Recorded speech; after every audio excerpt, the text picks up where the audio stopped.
Warga Patisi TV. Hadian ka jing sabjar ka balakatu kanisi. Menta kasi unong sensyar bahaklidu ka Iran.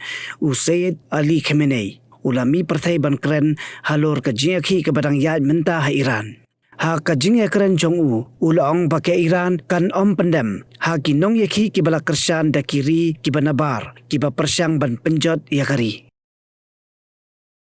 Ula keno yo Presiden ka United States of America Donald Trump da kabaong ba kakti Trump kadai kakti kabala bit da kasnam jong ki hajar ngut kinong Iran bat ula ko baka Iran kan penkalem yo Trump na kakhet senchar jong Shushu ulong baka Islamic Republic kawan hakabor dailing ba kasnam jong ki hajar ngut ki Rio Donburam ki belaya khun na kabenta kari Henry menta ki bor ki banabar ki themu ban penjot penpra yakari.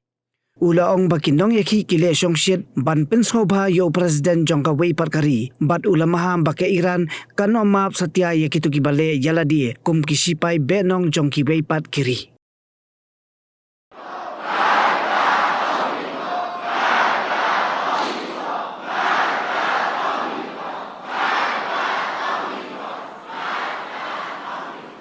او دستش به خون بیش از 1000 ایرانی آلوده است. در جنگ 12 روزه 1000 و اندی از هممیهنان ما، حالا غیر از سرداران و دانشمندان و بزرگان، از آحاد مردم به شهادت رسیدن. این شخص گفت که من دستور دادم، من در جنگ فرماندهی کردم. پس اعتراف کرد دستش به خون ایرانیا آلوده است. اون وقت میگه من طرفدار ملت ایرانم. یه مش آدم بی تجربه و